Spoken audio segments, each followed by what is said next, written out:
E para a próxima leitura,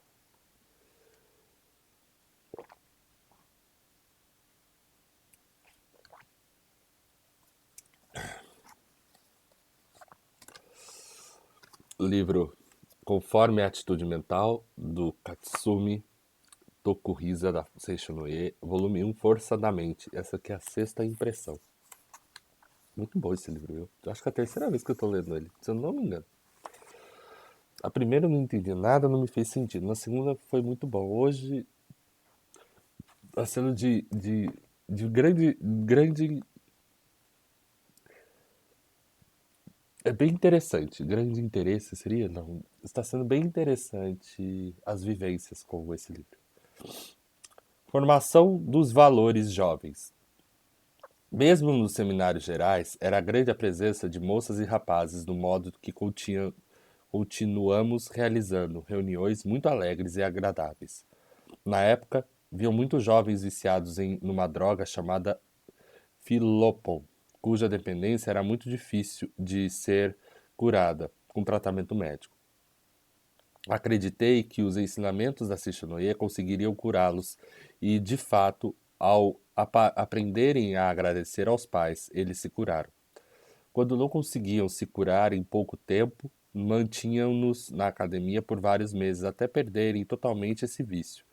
Chegamos a abrigar 20 jovens assim viciados e muitos continuavam a recorrer à droga, escondidos e tomavam atitudes que me deixavam uma situação muito embaraçosa.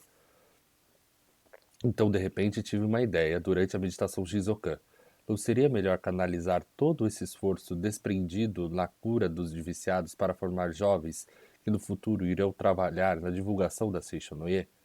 Percebi que essa meta seria muito mais adequada a uma academia de treinamento espiritual. Na academia, praticavam-se os ensinamentos da Shishonoye, executando a meditação Shizokan matinal, a leitura das sutras sagradas e atos de gratidão. E sem dúvida era o local próprio para a formação de valores humanos.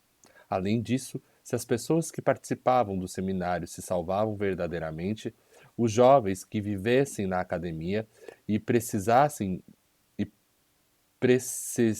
e presenciassem esses benefícios passariam a ter uma crença bem mais profunda na verdade do que simplesmente lendo livros e conhecendo-a intelectualmente.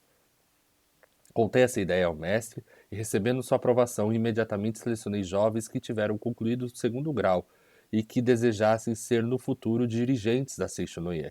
Durante o dia trabalhariam na academia e à noite frequentariam uma faculdade custeada pela Seishonoye. O jovem que concordasse com essas condições seria com certeza um excelente dirigente da Seishonoye.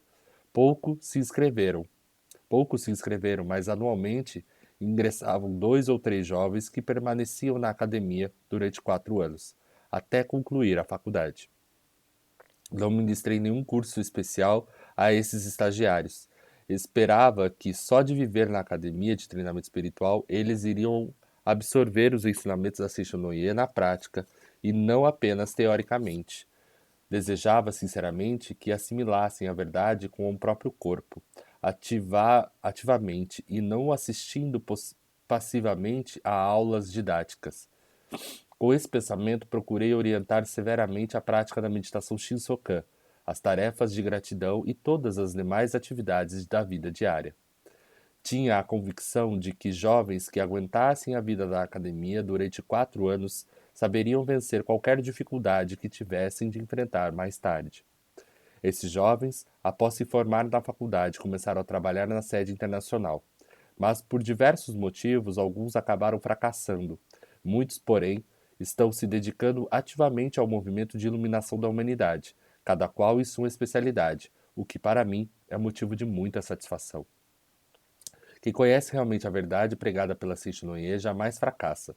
Se essas pessoas fracassaram, a responsabilidade foi minha, pois não consegui transmitir-lhes suficientemente quão maravilhoso é o ensinamento da Seishonoye.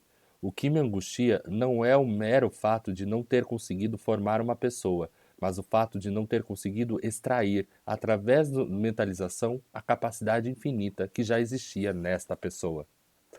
A professora Teruko Taniguchi nos ensinou que amar é visualizar mentalmente a imagem verdadeira do próximo para que ele a exteriorize. Convivendo com as pessoas quando realizo seminários de treinamento espiritual, seria maravilhoso se conseguisse visualizar mentalmente a imagem verdadeira de todas as pessoas. Mas fico angustiado, porque ainda não sou capaz de fazer isso no fundo do meu coração. Porém, estou sinceramente agradecido por ter sido aceito como membro da sede internacional da Seishonoye, de ter sido o primeiro responsável pelos seminários de treinamento espiritual, e assim ter a missão de reverenciar e extrair o eu verdadeiro de inúmeros participantes. Esses seminários objetivam aprimorar espiritualmente os participantes, mas quem mais se aprimora são as pessoas que trabalham na sua organização e orientação. Ao término de cada seminário, reconheço sinceramente que eu é que acabei aprendendo mais, dizendo que aprende-se ensinando. De fato, em cada seminário enfrento problemas diferentes e sempre aprendo algo mais, apesar de ser responsável. Para proferir palestras também preciso estudar sempre, caso contrário, não conseguirei satisfazer a plateia. Se me comovo estudando os ensinamentos ou os ouvintes também se comovem. Em conclusão, ao realizar seminários de treinamento espiritual, sou eu quem recebe o maior treinamento. Bom, para que a gente possa expressar na matéria, expressar na forma, expressar no exterior, né, na ilusão, porque isso aqui é uma sombra, né, do que é real.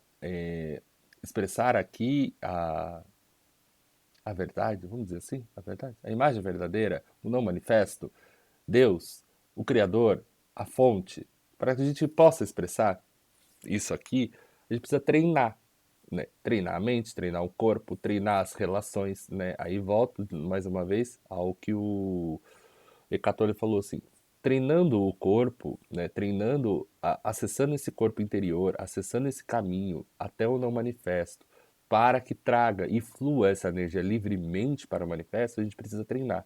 Treinar o corpo, treinar a mente, observar as atitudes, nos observarmos, nos tornarmos observadores de nós mesmos, nos tornarmos observadores de nosso comportamento.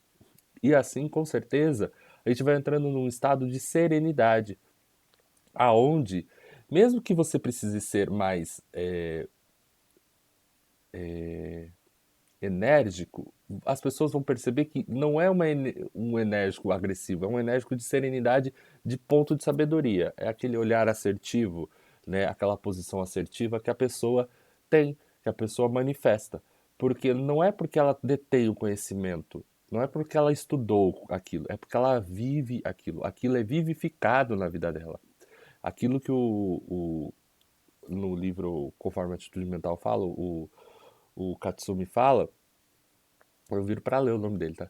O Katsumi fala é que ele não queria apenas que aqueles jovens aprendessem intelectualmente o conceito de vida da Seishonoye.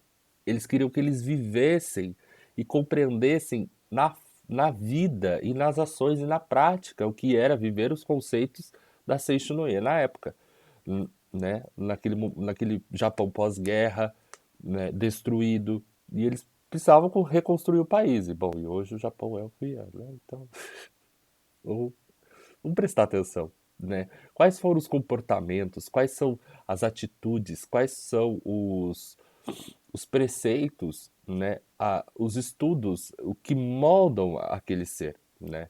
Então, essa prática, ela vem muito acompanhada com isso, né? É uma prática mental, é uma prática física e mais ainda, é uma contemplação da imagem verdadeira, é uma contemplação do não manifesto, de forma que eu acesso essa informação, eu permito que esse fluxo se torne livre para que ele se manifeste no meu mundo, na Terra, nesta vida, neste corpo, né? Então a gente vai rejuvenescendo, nos tornando mais jovens, e a gente vai aprendendo conceitos, como, por exemplo, honrar pai e mãe. O fato de a gente agradecer aos pais e aos antepassados para que se prolonguem os nossos dias na Terra, como diz a lei judaica, né? Os 10 mandamentos lá, a lei dos israelitas que Deus entrega a Moisés. Honre pai e mãe para que se prolongue os dias na terra. E você vai encontrar essa mesma sabedoria em várias culturas de povos africanos, né, de diferentes povos africanos, onde existe uma estrutura de hierarquia de agradecimento aos que vieram anteriormente a você e todos aqueles que praticam esse agradecimento aos antepassados, as vilas, provavelmente, que praticavam isso, né, os povos, né, que praticavam isso, eram povos que de extrema harmonia, de extrema sabedoria, né?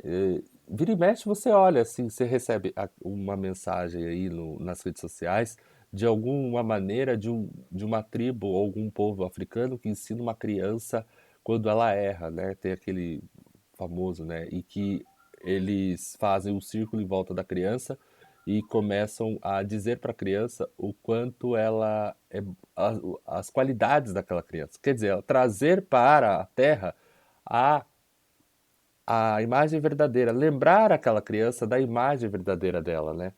E isso é uma conexão com o não manifesto, isso é um gesto de não violência, isso é um processo totalmente de paz e apaziguador, né? Então, e isso faz com que a gente evolua muito, porque a gente para de se preocupar com questões muito grosseiras. A gente começa a lidar com as coisas de um olhar muito mais claro e nítido, como se a gente tirasse os fogs, né? As neblinas dos olhos. Então é isso. Ai, tiremos as nossas neblinas dos olhos.